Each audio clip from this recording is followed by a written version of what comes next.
Acción, tu revista mensual de cine y series, con los mejores estrenos de cine, fichas y reportajes coleccionables, series de televisión y 4 pósters todos los meses. Búscala en tu kiosco.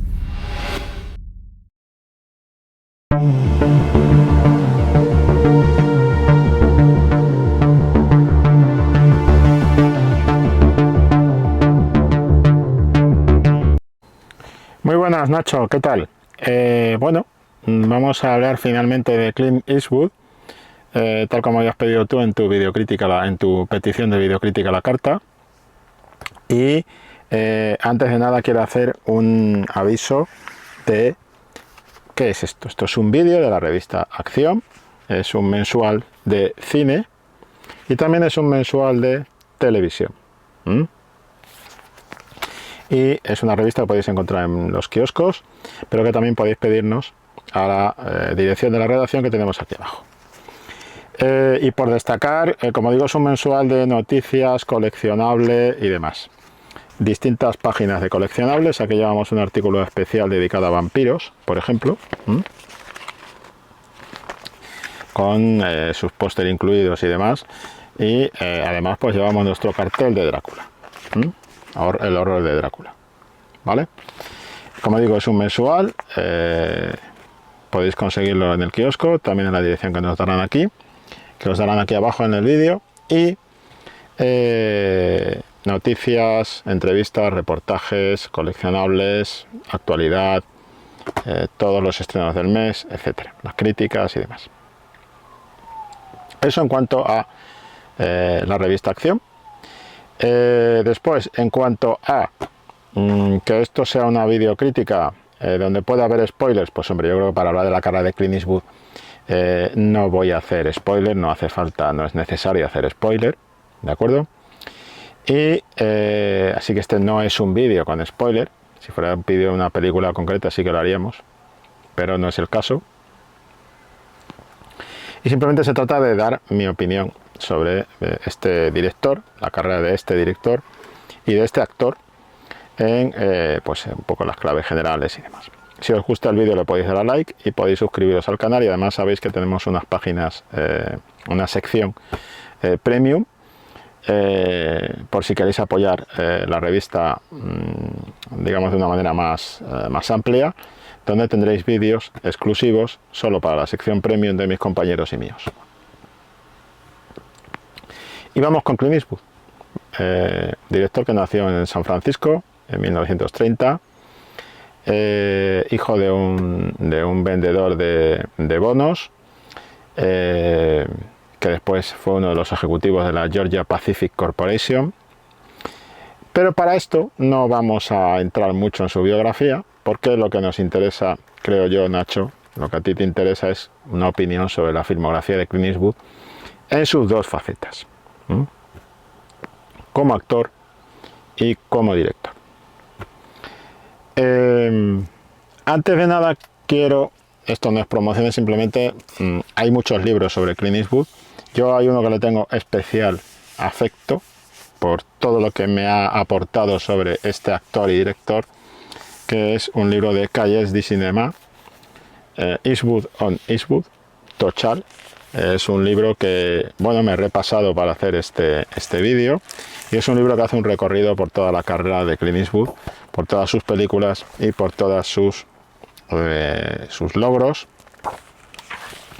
Un poco también hablando de cómo él se define, ¿no?, como director, desde sus trabajos en el Spaghetti Western y demás. Así que Eastwood on Eastwood, de Michael Henry Wilson, es un libro bastante recomendable sobre la carrera del director. Es un libro que ya tiene ya sus años, ya digo, es una de Cahiers du Cinéma, una edición de Cahiers du Cinéma, y bueno, un poco tiene un recorrido de esto. No voy a hablar más del libro, pero me parece significativo que este director haya llegado a estas alturas desde este arranque como el pistolero sin nombre en las películas de Sergio Leone, en la trilogía del dólar de Sergio Leone como actor, desde la serie Látigo, Rawhide, en televisión, que le dio cierta popularidad en televisión y en la que fue ganando mayor protagonismo su personaje a medida que avanzaban las temporadas. Desde ese punto de partida, Clint Eastwood ha llegado a convertirse en un director capaz de suscitar, de dar lugar a un libro como este, de dar lugar a análisis sobre su trabajo como director, sobre su estrategia, su lenguaje fílmico, su manera de contar historias detrás de la cámara. Y creo que eso es algo que nadie le puede cuestionar bajo ningún concepto en los logros como director. Y esta es una primera cuestión que quería plantear, Nacho. ¿Superan los logros de Clint Eastwood como director a los logros de Clint Eastwood como actor? Pues es un tema interesante, es un planteamiento interesante. Es un huerto en el que yo me acabo de meter, en un charco. Pero no me importa, creo que merece la pena. Con Clint Eastwood todo merece la pena. Creo que nos ha dado muchas satisfacciones como actor, como aficionados al cine como actor, no cabe duda, pero creo que sus logros como director, de esto habrá gente que discrepe y demás, pero creo que sus logros como director, como mínimo están a la altura de sus logros como actor y creo que superan sus logros como actor. Creo que cuando el propio Clint Eastwood se siente plenamente, vamos a decirlo así, completo, plenamente realizado dentro de su profesión, es cuando pasa al otro lado, a la dirección, a pesar de que como actor logre ser una gran estrella del cine. Tiene 45 trabajos como director, de todo tipo, y creo que donde él consigue sentirse más satisfecho como director, en cuanto a que es un hombre que ya ejerce el control sobre su carrera plenamente, ¿no? Hay que decir una cosa, él empieza dirigiendo una secuencia de Harry el Sucio, que es la secuencia en la que Harry acude, de la primera película de Harry el Sucio, película de 1961, es la secuencia en la que Harry acude a evitar que un ciudadano se tire al vacío, un suicida, pues se lance al vacío, ¿no? Secuencia que después está en clave, pienso yo, que de guiño, porque no creo que sea simplemente una manera de copiar, digamos, descerebrada por las bravas, en Arma Letal, en la primera película de Arma Letal, con Mel Gibson, haciendo esa especie de réplica, de eco, de esta secuencia de suicidio que dirigió el propio Clint Eastwood en la película Harry el Sucio. Digo esto porque esto se produce en 1971, que es el punto de partida de la filmografía de Clint Eastwood como director, con la película Escalofrío en la noche. Una película donde él mismo estaba como actor y donde rompe todos los esquemas de etiquetado de su figura como actor, como estrella. Él venía del tema del cine de acción y tal, en el mismo año, y esto es significativo, en el que se consagra como astro del cine de acción con su interpretación de Harry el Sucio. A pesar de que indudablemente ya era una gran estrella del western mediterráneo, del western de Sergio Leone, de la trilogía del dólar de Sergio Leone, y a pesar de que había sido una figura popular en televisión, como digo, en la serie Rawhide, la serie Látigo, me parece que se tradujo aquí, en España. ¿Y qué ocurre? Pues que en 1971 es significativo que sea ese doble despegue en la filmografía de Clint Eastwood, tanto en su faceta como director, con Escalofrío en la noche, que como digo rompía con todos los esquemas de etiquetado de Clint Eastwood como actor, y de inquietudes, etcétera. La gente asociaba a Clint Eastwood a partir de ese año también con la figura de Harry Callahan, de Harry el Sucio, este policía duro que de alguna manera ejercía con violencia muy cerca del justiciero, muy cerca del vigilante, pero con placa, un vigilante con placa, ejercía, digamos, esa función de defensa de la ley y el orden de una manera brutal, que fue muy contestada por parte de la crítica, como una especie de extralimitación de carácter ultra conservador en cuanto al ejercicio de las funciones policiales y demás, pero que por otra parte fue un gran éxito, una película que como actor le habían ofrecido a John Wayne no la quiso, pero que fue un gran éxito, como digo, de taquilla, y por lo tanto consagró a Clint Eastwood como actor. O sea que ojo al año 1971, que es el año que podríamos decir que hasta ahí todo es en la carrera de Clint Eastwood un ilustrísimo prólogo. El ilustrísimo prólogo de la trilogía del dólar de Sergio Leone, donde evidentemente Clint Eastwood tiene un papel como actor, como protagonista frente a la cámara, pero que en definitiva esa trilogía es de Sergio Leone, no es de Clint Eastwood. A partir de 1900, y después tendríamos, digamos, este despegue ya de su propia creatividad, por decirlo así, a partir de 1971, en esa doble función de actor y de director que va a seguir ejercitando en toda su carrera hasta la actualidad. A partir de ahí él va a rodar películas de western, en un momento en que le costaba mucho convencer a los grandes estudios de que el western era un género que tenía que sobrevivir y que tenía que mantenerse, y que todavía podía dar mucho de sí, y podía dar muy buenos argumentos, muy buenas claves al cine de acción de los años 70. Los estudios no tragaban demasiado bien eso, no compraban con facilidad esa propuesta, y a Clint Eastwood tenía que tirar de su gancho como estrella en Harry el Sucio y como estrella del cine de acción para vender a los estudios esas propuestas de western. Subrayo aquí esa idea, esa figura como defensor del western, porque como director y también como actor, él va a estar en Infierno de Cobardes, que es una aproximación al western. Él decía que tenía dos, lo dijo cuando le dieron el premio en Venecia, incluso recogió el león y dijo un león para un león para un leone, recordando a Sergio Leone. Él dijo que tenía dos referentes, siempre lo ha dicho, tiene dos referentes como director, vamos a llamarlos maestros que le influyeron mucho. Uno es Don Siegel y el otro es Sergio Leone. Es decir, es también una manera de definir el territorio, porque cuando él dice Don Siegel está hablando de un director de acción al estilo puramente estadounidense, director de Harry el Sucio y de otras películas de Clint Eastwood, protagonizadas por Clint Eastwood. Y cuando él dice Sergio Leone, pues está remontando a ese ilustre prólogo del que yo hablaba en la trilogía del dólar de Sergio Leone, ¿no?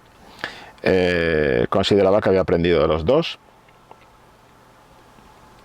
mucho y cosas distintas, dos maneras distintas de aproximarse al género de acción. Y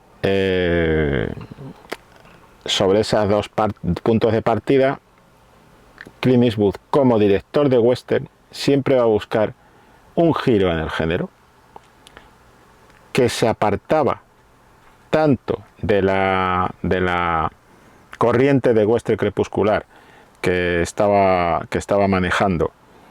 había manejado Sam Peckinpah, y también se apartaba, aunque tuviera rasgos de esa corriente, rasgos evidentes, obligados por una cuestión de cronología de cuando rueda Clint Eastwood sus películas, estamos en los años 70,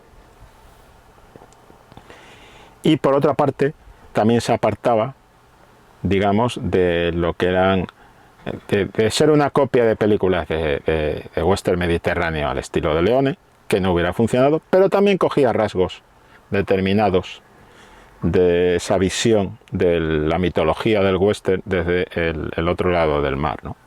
Desde Europa. Con estas dos referentes, Don Siegel, Sergio Leone, con estas dos corrientes, el western crepuscular, que por supuesto precede sus trabajos como director y como actor en el western, y la corriente de Sergio Leone con la trilogía del dólar y el western mediterráneo, Clint Eastwood crea su propio camino para abordar el western, su propio camino para trabajar el western. Y creo que son películas muy significativas cuando él rueda Infierno de Cobardes. Infierno de Cobardes es una película de terror, al principio en clave de western, con una especie de resucitado que aparece de manera fantasmagórica en un guiño siniestro al comienzo, a la presentación de John Wayne en Centauros del Desierto, en el clásico del western de John Ford, Centauros del Desierto. Esta figura que aparece, algo que se va a repetir de otra manera, pero que se va a repetir también con otro paisaje en El Jinete Pálido, también dirigida y protagonizada por Clint Eastwood. O sea, hay una continuidad, digamos, en esta idea. Y si unimos esto a El Fuera de la Ley, su otra película como actor y director de 1976, El Jinete Pálido de 1985, si trazamos una línea desde Infierno de Cobardes del 73, pasando por El Fuera de la Ley y prosiguiendo hasta El Jinete Pálido y terminando ese recorrido de Eastwood como actor y director por el western con Sin Perdón ya en 1992, veremos que en esa línea de western, que tiene su propia identidad incluso dentro de las películas de Clint Eastwood, nos vamos a encontrar una serie de rasgos definitorios donde el director siempre introduce esa clave, ese protagonismo temático del ocaso que estaba presente en el cine de western crepuscular de Sam Peckinpah, con películas como Butch Cassidy y Sundance, Pat Garrett y Billy the Kid, o películas como La leyenda de Cable Hook, películas como Grupo Salvaje, Duelo en la Alta Sierra, Quiero la cabeza de Alfredo García, los westerns de Sam Peckinpah. Nos vamos a encontrar en Clint Eastwood una manera distinta de ver ese crepúsculo, que en lugar de ser un crepúsculo de la mitología del western, que de alguna manera también puede llegar a serlo, es un crepúsculo más interiorizado en los personajes, en sus personajes. El personaje de Infierno de Cobardes es un mal bicho. Es un tipo que llega a... Además está el color rojo con el que hace pintarle los edificios del pueblo al que llega. Es un mal bicho.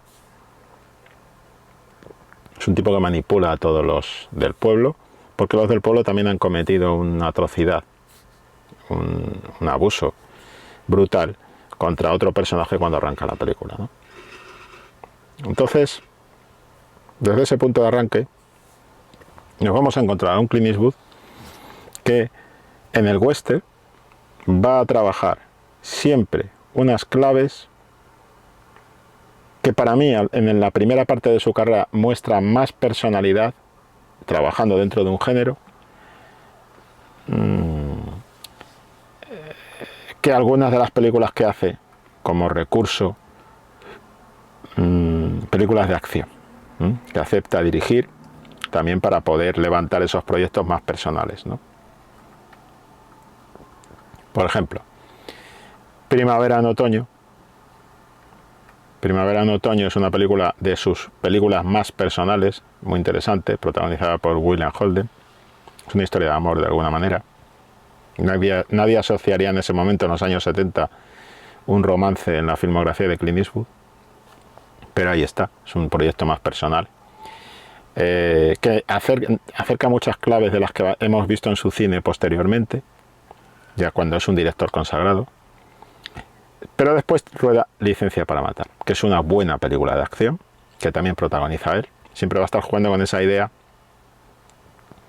en su compañía Malpaso, de decir, bueno, yo protagonizo, sirvo como anzuelo, como actor, como estrella, y merced a eso a mí me dejáis rodar una película más personal mía en algún momento, ¿no?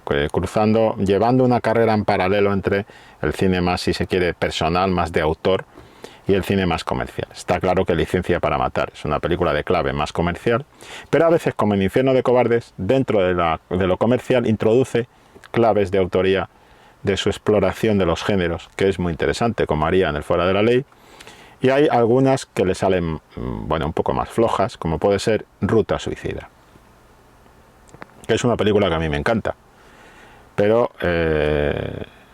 lo paso muy bien viendo esa película. Pero Ruta Suicida es como de alguna manera una derivada de Harry el Sucio, llevado a un camino de, también si se quiere, crepuscular. Es como un crepúsculo de Harry el Sucio, una versión crepuscular de Harry el Sucio, con un policía alcoholizado, cosa que Harry Callahan no es. Un policía alcoholizado, un policía acabado, un policía que de alguna manera está de vuelta de todo y que además pues intenta redimirse por las bravas a tiro limpio y demás. Como digo, en Ruta Suicida, que es puro espectáculo visual de cine de acción, ¿no? Y detrás de esa, ¿qué tenemos? Bronco Billy. Bronco Billy es la película personal. Su visión, también otra vez, de alguna manera del ocaso de la mitología, ahí sí, del western, pero siempre a través de un personaje que está viviendo, digamos, esa caída por el tobogán hacia la decadencia. La decadencia, el ocaso, va a ser un tema recurrente para mí, en mi opinión, en la filmografía de Clint Eastwood como autor, como director-autor. ¿Y qué tiene que hacer después de Bronco Billy? Pues dirige Firefox, película pura de acción con acción trepidante, con aviones y tal, y con un trabajo visual importante desde el punto de vista de efectos especiales, pero también muy bien filmada, porque Clint Eastwood como director filma muy bien la acción.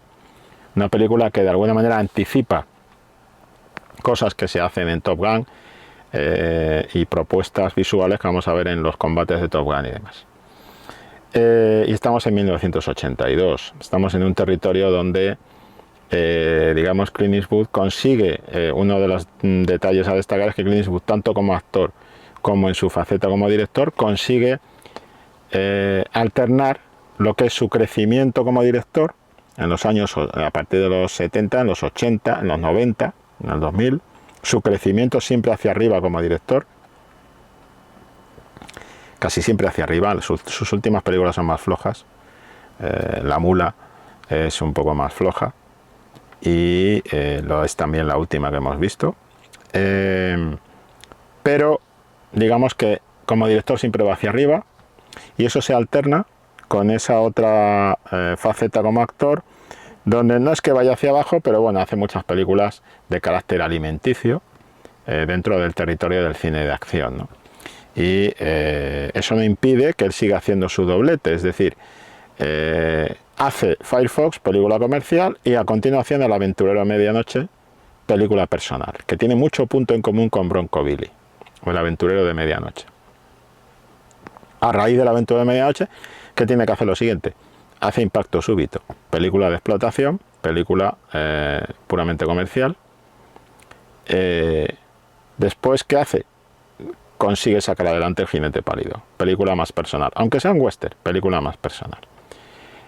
Hace El Sargento de Hierro, película totalmente comercial, un encargo del Cuerpo de Marines de los Estados Unidos, que tiene, creo, el récord de palabras más sonantes de la filmografía de Clint Eastwood, claramente, seguro, y de toda la historia del cine posiblemente.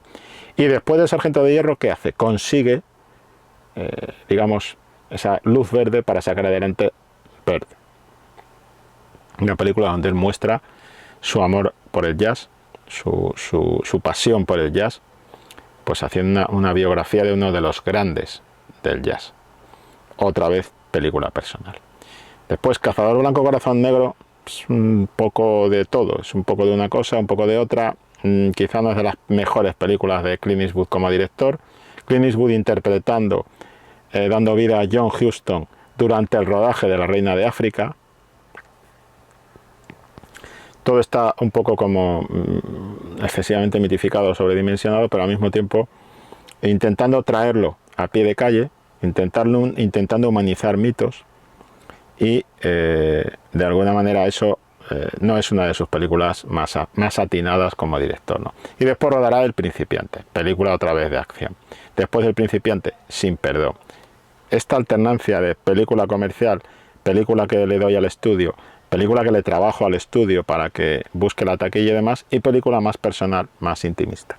Detrás del Principiante, ¿cuál viene? Uno de sus proyectos más personales, Sin Perdón, que es el final de su ciclo del western, por decirlo así.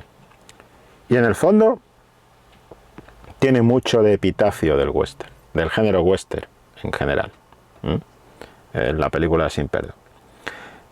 Y a partir de ahí rueda una película también que tiene clara intencionalidad comercial, que es Un Mundo Perfecto, que es esa película donde el protagonismo recae en Kevin Costner, aunque Clint Eastwood interpreta el papel del sheriff, pero está claramente Clint Eastwood en una clave secundaria.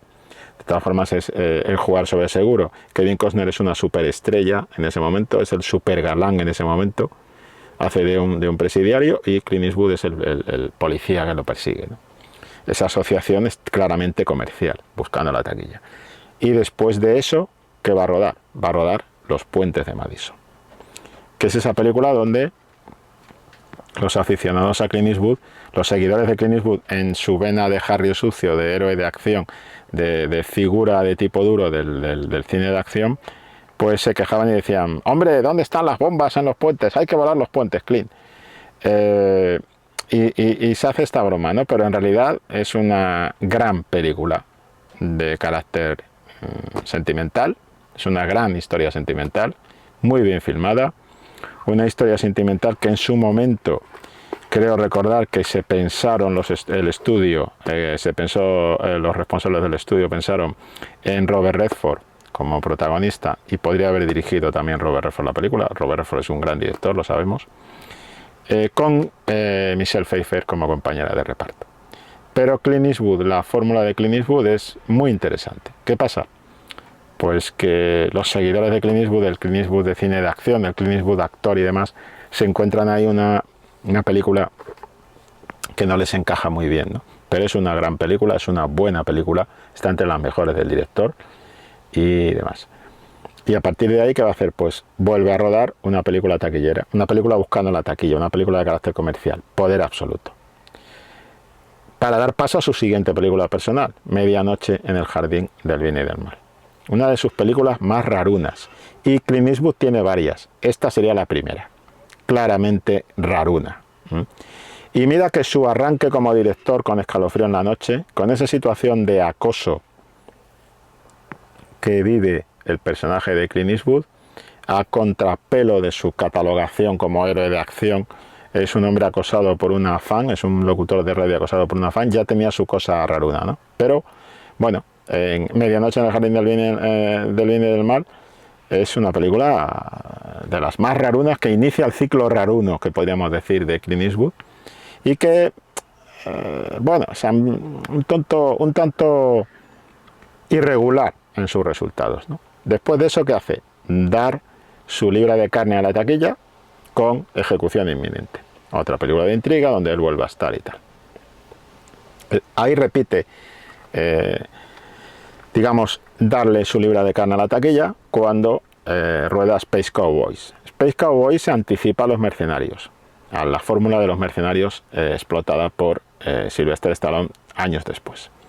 Lo que hace es reunir a un grupo de veteranos del cine, gente como Donald Sutherland, Tommy Lee Jones, reúne a ese grupo de veteranos para que hagan de astronautas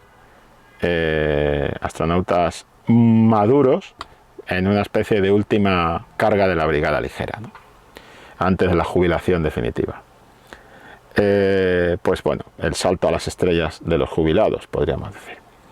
Space Cowboys es una película entretenida, pero evidentemente, aunque tiene momentos de Clint Eastwood, pero no es, digamos, no está dentro de lo mejor de Clint Eastwood. Y lo siguiente que hace, que es rodar Deuda de Sangre, otra película policíaca muy sólida, mucho más sólida que otras de las policíacas más oportunistas que había estado rodando últimamente. Por ejemplo, está claro que Deuda de Sangre es superior, sin ir más lejos, a El Principiante, que para mí es una de las más flojillas, ¿no? Y Deuda de Sangre le permite rodar otro proyecto personal, Mystic River. O sea, siempre quiero subrayar mucho esto, ¿no? Siempre al que seguirá otro proyecto personal, que es $1 Million Baby. Estos proyectos personales él tiene que meterlos en un esquema de trabajo que pueden llegar siempre y cuando él siga dándole al estudio películas de talante, de inclinación más comercial, más buscando la taquilla, ¿no? Aquí consigue empalmar dos, que son Mystic River y $1 Million Baby, y a partir de ahí pues ya la cosa se va estableciendo todo proyectos personales. Se rompe ese esquema de decir, tengo que hacer una película de Harry sucio, tengo que hacer una película policíaca y protagonizarla yo para que me den dinero o para que de alguna manera me respalden, tal, no. ¿Por qué? Porque a partir de cierto momento él tiene ya un estatus como director, como creador por sí mismo, y ya puede permitirse que todos sus proyectos a partir de ahí son personales. O sea, yo marcaría la última película que hace por encargo como director, como Space Cowboys, en el año 2000, y a partir, si se quiere, Deuda de Sangre en 2002, y a partir de esas dos películas en 2000-2002, Deuda de Sangre, Space Cowboys, Deuda de Sangre, ya arranca una carrera como director donde, independientemente de que él esté o no como actor, cada vez estará menos como actor en las películas, ya prácticamente no está como actor. Él va a encadenar una serie de proyectos a partir de 2002-2003 que ya son de carácter de director, autor, proyectos personales, proyectos que él quiere hacer y en los que tiene la libertad, porque el estudio le proporciona la libertad para poder sacar adelante esos proyectos, ¿no? Entonces encontramos otro Clint Eastwood, un Clint Eastwood de madurez plena, en el cual, en cuya etapa pues hay que destacar como las muy buenas, esa etapa ya de madurez, las muy buenas Misty River, las muy buenas $1 Million Baby. Banderas de nuestros padres no es tan buena como su equivalente en esa misma batalla narrada desde el punto de vista japonés, como es Cartas desde Iwo Jima. Cartas desde Iwo Jima es muy buena. Banderas de nuestros padres es un poco la parte más comercial y menos interesante. Después tiene El intercambio. Bueno, no es de las que más respaldaría yo, pero después tiene una de las grandes, que es Gran Torino, donde él vuelve a ponerse delante de la cámara y hace pues una especie de despedida como actor que en mi opinión nunca debería de haber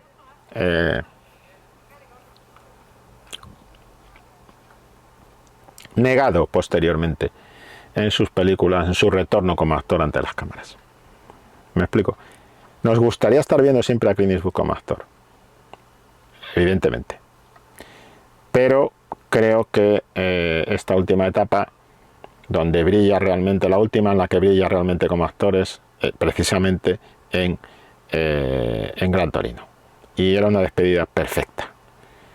Pienso que fue un error su retorno como actor en las dos películas últimas, y Gran Torino es una de sus mejores películas. Invictus para mí es una de las flojas. Lo que pasa es que un flojo Clint Eastwood sigue siendo una película muy buena, todo hay que decirlo. Más allá de la vida es raruna hasta decir basta. A mí me gustaron muchas partes de esa película, pero es rara.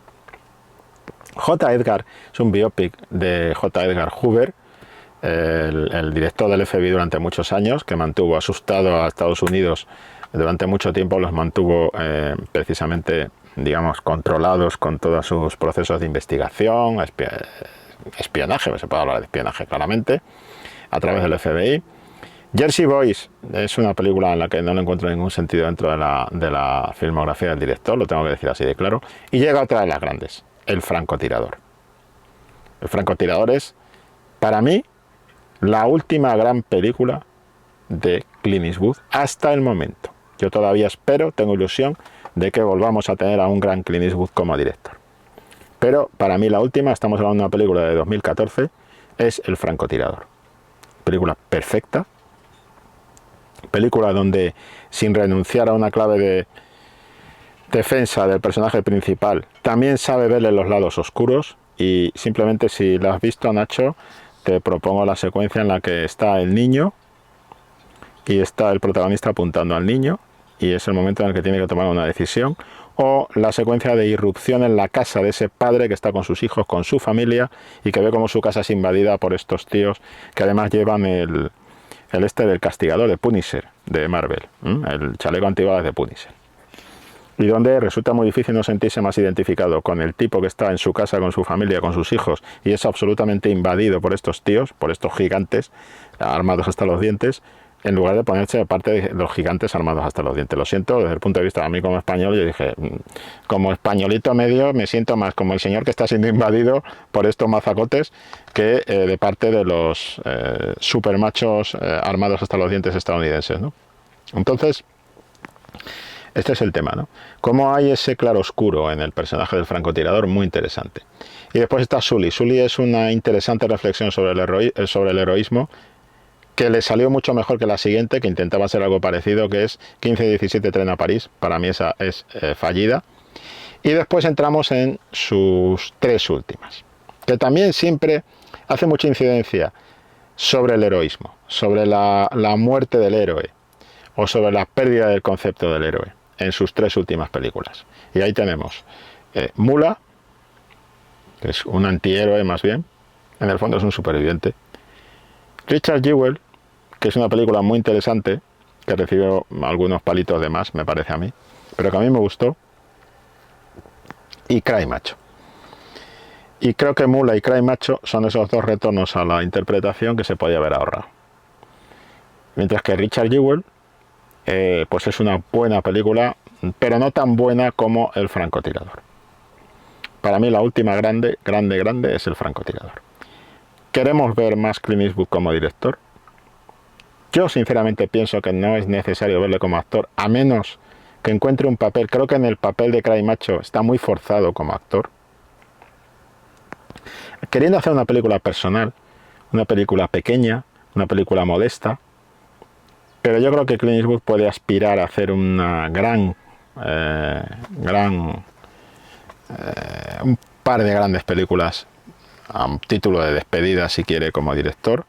2, 3 películas. Siempre vamos a seguir esperando ese Clint Eastwood director, pero yo el Clint Eastwood como actor creo que ya, pues salvo que le venga un proyecto muy concreto. Por ejemplo, se hablaba de es una cosa que dijimos, que lo hemos dicho algunas veces Susero y yo, si a este señor le ofrecen como actor el personaje del abuelete de Grupo Salvaje en una nueva versión de Grupo Salvaje, sería ideal.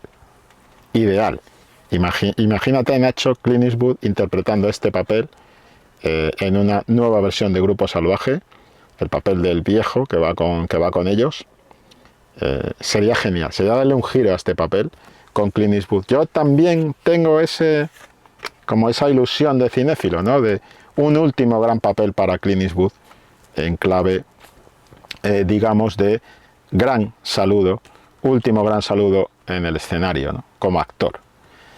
Pero creo que como director, si le dejan trabajar, puede, y tenemos esa suerte, puede darnos 2, 3 películas interesantes, y yo espero otra del nivel El francotirador, espero otra del nivel Gran Torino, espero otra del nivel Million Dollar Baby, espero otra del nivel Mystic River, o sea, otra de las grandes de Clint Eastwood como director. Y creo que no es necesario que dirija 2 películas, que se estrenen 2 películas de Clint Eastwood el mismo año, cosa que ocurrió con 15-17 Tren a París y con Mula, de 2018, las 2. Creo que no es un director que tenga que hacerse un Woody Allen, no es un director que tenga que forzarse a estrenar película casi todos los años, no. Creo que es un tipo que reposa mucho mejor sus proyectos, y bueno, ahí está el tema, ¿no? Creo que es un poco la reflexión que puedo hacer sobre Clint Eastwood, siempre con este deseo de verle convertido en el viejete de Grupo Salvaje, que sería un broche de oro también, teniendo en cuenta lo que ha hecho, lo que he señalado que ha hecho con el western, ¿no? Ese viaje por el crepúsculo del western de una manera diferente a la de Sam Peckinpah. Este punto de unión sería como cerrar un círculo, ¿no? Apareciendo en un remake de la película, una nueva versión de la película clave de la filmografía de Sam Peckinpah, y que es clave dentro del western crepuscular. Sería interesante. Pero bueno, yo creo que lo podemos dejar aquí, Nacho. Ha sido un placer y espero, pues eso, nos vamos viendo por aquí en otras críticas y demás. Hasta luego. Acción, tu revista mensual de cine y series, con los mejores estrenos de cine, fichas y reportajes coleccionables, series de televisión y 4 pósters todos los meses. Búscala en tu kiosco.